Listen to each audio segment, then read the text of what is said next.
Assalamualaikum warahmatullahi wabarakatuh. Waalaikumsalam warahmatullahi wabarakatuh.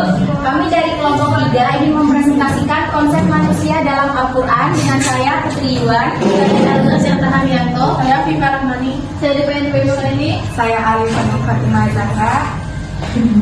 Jadi yang pertama konsep manusia dalam Al-Quran. Manusia memiliki 2 dimensi, yaitu jasmani, lahir atau fisik, dan rohani, batin atau jiwa hati. 3 istilah manusia dalam Al-Quran ada basyar, yaitu menekankan dimensi iblis yang sombong, abawastakbaro, al-insan, yaitu menekankan dimensi rohaniyah, psikologis, menggambarkan manusia yang zalim dan bodoh karena memikul amanat yang berat. Anas, yaitu menekankan dimensi sosial masyarakatan, menggambarkan kecenderungan manusia mengikuti tradisi atau pendapat minoritas bukan petunjuk Allah. Makna keseluruhan, manusia memiliki potensi tinggi sebagai khalifah di bumi, tetapi juga berisiko jatuh karena hawa nafsu, kesombongan dan kebodohan spiritual. Unsur-unsur manusia pembentuk insan kamil menurut Al-Ghazali.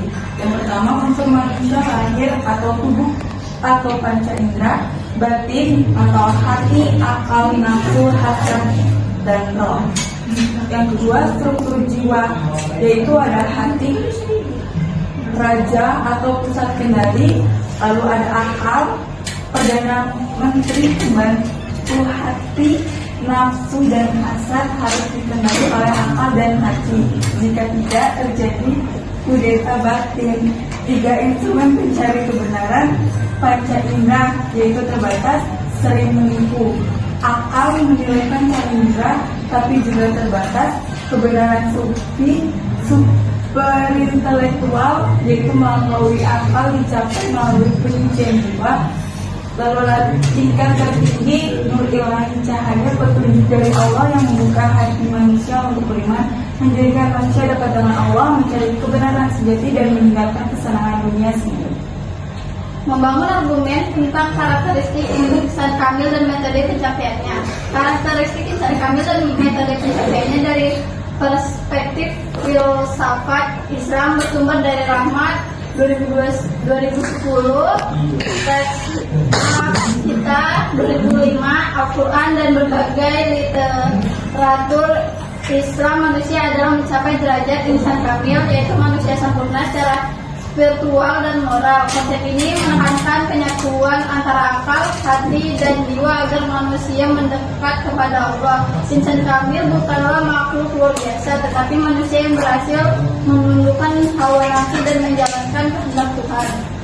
Pengertian insan kamil. Insan kamil berarti manusia sempurna, yaitu manusia yang mampu memadukan potensi lahir dan batin secara harmonis. Menurut Ibnu Arabi, insan kamil adalah cerminan sifat-sifat Tuhan di dunia. Mereka yang gagal menjadi insan kamil mudah dikuasai hawa nafsu, kehilangan arah, dan menjauh dari nilai-nilai ilahi.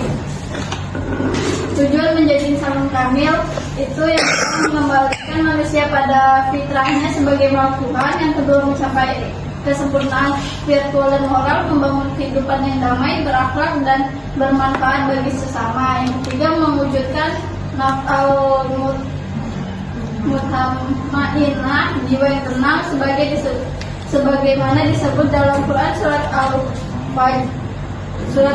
Al-Fajr surat 27 ayat 30. 4 unsur manusia menurut Rahmat 2010. Yang pertama, jasad atau raga. Tubuh fisik manusia sebagai tempat manusia diuji, alat beramal yang digunakan untuk beribadah dan berbuat kebaikan. Yang kedua, hati nurani atau cahaya ilahi yang menuntut dan membimbing kepada kebenaran, cenderung pada kebaikan, menolak kezaliman. Yang ketiga, roh, kekuatan daya spiritual yang berasal dari Tuhan, memberi kehidupan dan kekuatan spiritual. Yang keempat, rasa, sebagai bagian terdalam manusia yang mampu mengenal Tuhan secara langsung. Marifat, jelas, membantu manusia merasakan kehadiran Allah. Selanjutnya ada peran akal dalam filsafat Islam. Yang pertama, akal berfungsi untuk mencari kebenaran dan memahami kehendak Tuhan, bukan untuk menentangnya. Yang kedua, akal yang dipimpin hati akan melahirkan kebijaksanaan. Namun jika hati dikuasai nafsu, akal justru menyesatkan manusia.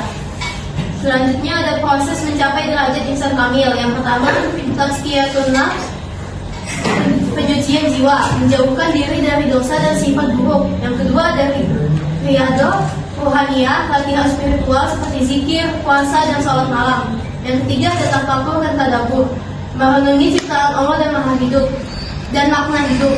Yang keempat ada amal soleh, menolong sesama, menebar kasih, dan berlaku adil. Lalu ada ciri-ciri insan kamil. Yang pertama iman yang kuat dan hati yang tenang.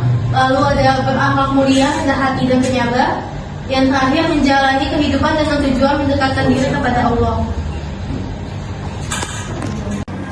Apakah manusia memiliki potensi untuk mengenal zat Tuhan? Menurut Al-Ghazali, manusia memiliki potensi untuk mengenal zat Tuhan. Potensi ini berasal dari hati yang ia ibaratkan sebagai raja dalam diri manusia. Hati ini mampu menerima petunjuk dan kebenaran spiritual. Namun agar potensi ini dapat terwujud, hati harus dibersihkan dari unsur-unsur yang merusak seperti nafsu dan hasrat yang berlebihan. Nafsu dan hasrat ini jika tidak dikendalikan oleh akal atas perintah hati, justru akan mengudeta raja dalam diri sehingga menghalangi jalan menuju pengenalan Tuhan. Yang kedua, bagaimana orang itu agar dapat mengenal Allah Subhanahu wa Ta'ala, Tuhan yang disembahnya itu?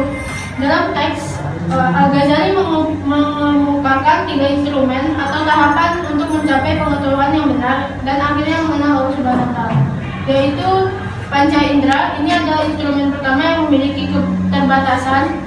Panca indera dapat menipu seperti contoh melihat tongkat lurus menjadi bengkok di dalam air atau matahari tampak kecil. Oleh karena itu, panca indera tidak bisa menjadi sumber utama untuk mengenal Tuhan. Kedua, akal. Instrumen kedua ini dapat menilai kebenaran tidak dapat dijangkau oleh panca indera, seperti menghitung bahwa matahari jauh lebih besar daripada bumi. Namun akal juga memiliki keterbatasan.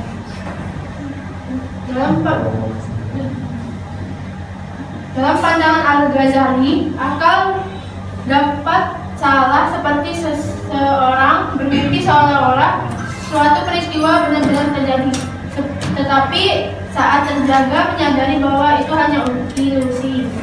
Oleh karena itu, akal tidak bisa sepenuhnya diandalkan untuk mencapai kebenaran. Baik, di sini ada gambar orang duduk. Terus, relatif singkatnya, air adalah sumber kehidupan dan anugerah Allah yang harus dijaga. Dalam konteks saat ini, banyak orang masih boros dan mencemari air. Sikap yang seharusnya ditunjukkan adalah hemat, menjaga kebersihan lingkungan, dan bersyukur atas nikmat air dengan menggunakannya sebaik mungkin.